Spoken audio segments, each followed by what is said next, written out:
கணபதி எல்லாம் தருவான் முருகர்கள் முன்னிற்கும் மயிலே மன்னாரின் கந்தரனுபூதி விளக்கம். இது பாடல் 42 2ஆம் பகுதி. மீண்டும் ஒருவரை நேற்று சொன்ன முதல் பகுதியை படித்துவிட்டு கேட்ட பிறகு இதை படித்தால் இன்னும் நன்றாக புரியும்.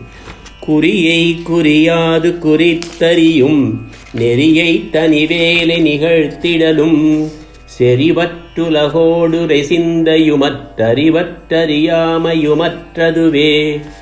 குறியை குறியாது குறித்து அறியும் நெறியை தனிவேலை நிகழ்த்திடலும் செறிவற்று உலகோடு உரை சிந்தையுமற்று அறிவற்று அறியாமையும் அற்றதுவே. செறிவற்று உலகோடு உரை சிந்தையுமற்று அறிவற்று அறியாமையும் அற்றதுவே. முதல் 2 வரைக்கும் அடுத்த 2 வரைக்கும் ஒரு சம்பந்தத்தை வச்சே பாடினவர் இதுலேயும் அதையே தான் பண்ணியிருக்காரு. என்ன கொஞ்சம் மாறுதலா, அவ்வளோதான். இது வரைக்கும் சொன்னது எல்லாத்தையும் நினச்சி பார்த்தியானா அப்பப்போ நடுவில் இதுக்கான குறியை கொடுத்துக்கினே வந்திருக்காருன்றது புரியும். அது என்னான்னு சொல்கிறேன் கேடு. செறிவுனா என்ன, அது அத்து போகிறதுனா என்ன, செறிவுனா கலப்பு. இது ரொம்பவே பெரிய விஷயம். சைவ சித்தாந்தத்தில் இதுக்கு ஒரு பெரிய விளக்கமே இருக்குது. இந்த உடம்புல உசுறு வந்து கலந்த உடனே மனசுன்னு ஒன்று வந்துடுது. அதனால் வர்றது வாக்கு.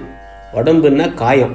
இந்த மனசு வாக்கு காயம் இது எல்லாமே ஒரு மாயையால் உசுரை ஆத்மா வந்து பிடிச்சிக்குது. இந்த பாரு கேளு ரசின்னு மனசு சொல்லுது. அதுக்கு வாக்கு கொஞ்சம் தூபம் போடுது. இத்தை கேட்டு இந்த உடம்பு காயம் கண்டபடிக்கும் ஆடுது. இத்தையெல்லாம் மாயன்ற ஒன்று தான் ஆட்டி வச்சு நம்மளை எல்லாம் அல்லாட வைக்குது. இந்த 3ஓட கலப்புனால தான் நம்ம இத்தனை ஆட்டம் போடுறோம். இதுதான் செறிவுன்றது. இப்படி மனசு வாக்கு காயம்னு நமக்கு இந்த உடம்புக்கு இருக்கிற கலப்பை புரிஞ்சுக்கின்னு அதெல்லாமே இல்லாமல் போகிறது தான் செறிவத்துன்னு அருணகிரியார் சொல்கிறார். அத்தனை கலப்பும் அத்து போயிடுச்சா முருகனை பார்த்ததுமே. அடுத்தாப்பில் வர்றது உலகோடு உரை சிந்தையும் அற்று. இந்த உடம்போடு இருக்கிற சிந்தனை இல்லாமல் போச்சுன்னா நீ ஆறு நான் ஆறுன்றதே இல்லாமல் போயிடும். உடம்பை பற்றின சிந்தனை இல்லைன்னா இந்த உலகத்தை பற்றின சிந்தனையும் தானே இல்லாமல் போயிடும். நான் இருக்கேன்றது தெரியுது, ஆனால் காண்டிக்கு நான் எங்கே இருக்கேன்ற நினைப்பே இல்லாமல் போயிடுச்சான் அருணகிரியாருக்கு. இந்த முருகனோட காலை பிடிச்சி அவர்கிட்டேருந்து அந்த அனுபூதி கிடைச்சதும் அதைத்தான் இந்த உலகோடு உரை சிந்தையும் மத்துன்றதில் சொல்லி காட்டுறாரு. இந்த உலகோடு இருக்கிற சிந்தி ஞாபகம் கூட எனக்கு போயிடுச்சுன்னு. சரி, இதெல்லாம் இந்த உடலுக்குன்னு வந்துச்சு. உடலை மட்டும் என்ன பண்ண முடியும்? அதுக்குள்ளே உசுருன்னு ஒன்று வந்ததால தானே இத்தனையும் நடக்குது. அந்த உசுருக்குன்னு ஒரு 2 குணம் இருக்குது, அறிவு அறியாமைன்னு. அதைத்தான் அடுத்த வார்த்தை சொல்லுது. அறிவற்று அறியாமையும் அற்றதுவே. இதான் இதுன்னு தெரிய வைக்கிறது அறிவு. இதான் இதுன்னு தெரிய வைக்காமல் நம்மளை மயங்க வைக்கிறது அறியாமை. இது புஸ்தகம், இது நூல், இது பேனா அப்படின்னு தெரிய வைக்கிறது அறிவு. இது என்னன்னே தெரியாமல் அது பாம்பாக இருக்குமா இது கயிறாக இருக்குமா அப்படின்னு தெரியாமல் நம்மளை மயங்க வைக்கிறது தான் அந்த அறியாமை. ஒரு உதாரணம் சொல்கிறேன் கேளேன். சாமி தான் உன்னோட முருகன் தான் சத்தியமான பொருள்னு உனக்கு தெரியும். இது அறிவு. அதே சமயத்தில் கண்டதையும் பார்த்து மயங்கி போய் அவங்க சொல்கிற ஆசை வார்த்தையில் மயங்கி அவங்க பின்னாடி சுற்றி அவங்க காரியம் அந்த ஒன்று உன்னை கழட்டி விட்டுட்டு நீ நாம் என்ன பண்ணோம் இப்படி ஆயிடுச்சின்னு மயங்கிறது உன்னோட அறியாமை. சரிப்போ நாம் செய்ய வேண்டிய நேரத்தில் செய்ய வேண்டியவங்களுக்கு சரியாக செஞ்சோன்னு நினச்சி நீ மேலே போனேன்னா அது அறிவு. அது இல்லாமல் ஏன் எனக்கு அப்படி ஆச்சுன்னு அவங்க பின்னாடியே போய் அலைஞ்சியானா அது அறியாமல். சரியா?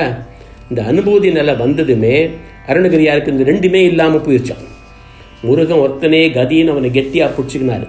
அதனால் அனுபூதி கிடைச்சதும் இந்த அறிவு அறியாமல் 2மே தொலைஞ்சிருச்சு அவருக்கு. ஒன்றை புரிஞ்சுக்கணும் நீ தெளிவாக. அவர் பண்ணின புண்ணியத்தினால நாமோ தப்பு பண்ணியிருந்தாலும் அருணகிரியாரை தாங்கி பிடிச்சா முருகன். அப்போ அனுபூதி கொடுக்கல அந்த முருகன். மொத்தை தருன்னு ஒரு வார்த்தையை கொடுத்து இத்தை வச்சுக்கின்னு என்னைய பார்த்து பாடுன்னு சொல்லிட்டு போட்டான். அதுக்கப்புறமா ஒரு ஊராக திரிஞ்சு எல்லா கோயிலுக்கும் போய் முருகன் மேலே 1000 பாட்டு பாடி அதுக்கப்புறம் தான் இவருக்கே அனுபூதி கிடைச்சிதுன்னு கதை சொல்லுது. இதுலேருந்து என்ன தெரியுது? ஒரு குரு வந்து உங்கள்கிட்ட ஒன்று சொன்னாருன்னா அத்தை கப்புன்னு பிடிச்சிக்கணும், அப்படியே பண்ண ஆரம்பிக்கணும். அப்படி பண்ணியானா உனக்கு மேலே மேலே நல்லதே நடக்கும். அதுக்கு நடுவில் நீ என்னமோ தப்பு தண்டாலாம் கூட பண்ணுவ. ஆனால் அத்தையே நினச்சி மறுகாமல் அதுவாக உன்னைய விட்டு விலகிறப்ப நீ அதுவும் பின்னாடியே போய் அலையாமல் சரி இது இத்தோடு விட்டுது அப்படின்ற மனசாந்தியோட உன்னோட வழியிலேயே உனக்குன்னு வந்து சொன்ன குரு காட்டின நெறியிலேயே நடந்தியானா உனக்கும் ஒரு நல்ல முருகனே வந்து நடத்தி கொடுப்பான். இதைத்தான் சொல்லாமல் சொல்லி காட்டியிருக்காரு முருகனுங்க. அதாவது நீ அதையே நினச்சி மறுகாமல் அதுவாக ஒன்று விட்டு விலகிறப்ப நீ அதன் பின்னாடியே போய் அலையாமல் சரி இது இத்தோட விட்டுதுரா அப்படின்ற மனசாந்தியோட உன்னோட வழியிலேயே உனக்குன்னு வந்து சொன்ன குரு காட்டின நெறியிலேயே நடந்தியானா உனக்கும் ஒரு நல்ல அந்த முருகனே வந்து நடத்தி கொடுப்பாரு அப்படின்றது தான் இதில் சொல்லாமல் சொல்லி காட்டியிருக்காரு அருணகிரியார். அப்படி வர்ற அந்த அனுபூதி நிலை எப்படி இருக்குன்றதையும் சொல்லிட்டார். இதுக்கும் மேலே புரிஞ்சுக்கிறதும் அதுவும் படிக்கா நடக்கிறதும் அவங்க விதிப்படி நடக்கும். அவ்வளோதான் நான் சொல்லுவேன் என சொல்லி முடித்தான் மயிலை மன்னார். கண்களை மூடிவரியே அத்தனையும் கேட்டுக்கொண்டிருந்த சாம்பு சாஸ்திரிகள் இதே மாதிரி ஒரு சித்தியார் பாட்டை எப்போவோ படிச்சிருக்கேன், இப்போவும் நினப்பில் இருக்குது, அதை சொல்கிறேன் கேளு என பாடினார். அறியாமை அறிவு அகற்றி அறிவனுள்ளே அறிவுதனை அருளினால் அறியாதே அறிந்து குறியாதே குறித்து அந்த கரணங்களோடும் கூடாதே வாடாதே குழைந்து இருப்பையாகில் பிரியாத சிவன் தானே பிரிந்து தோன்றி பிரபஞ்ச பேதமெல்லாம் தானாய் தோன்றி நெறியாலே இவையெல்லாம் அல்லனாகி நின்று என்றும் தோன்றிடுவன் நிராதரனாயே.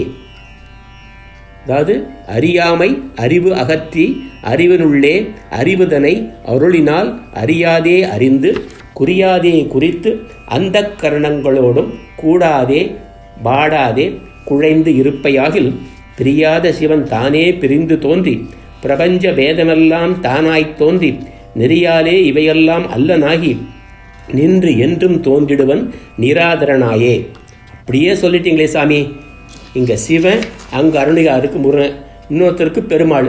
சாமிங்களில் பேதம் இல்லை, எத்தை பற்றிக்கிறியோ அதுவே உனக்கு ஒரு வழிகாட்டும், அதுதான் முக்கியம் என்றான் மயிலே வந்தார். நாயர் தீவிரமாக தனது ஓம் சரவணபவ மந்திர உச்சாரணத்தை தொடர ஆரம்பித்தான். குறியை குறியாது குறித்தறியும் நெறியை தனிவேலை நிகழ்த்திடலும் செறிவற்றுலகோடுரை சிந்தையுமற்றறிவற்றறியாமையுமற்றதுவே. மேலும் மயிலும் துணை முருகனருள் முன்னிற்கும் அருணகிரியார் புகழ் வாழ்க. கணபதி எல்லாம் தருவான். மீண்டும் நாளை சந்திப்போம்.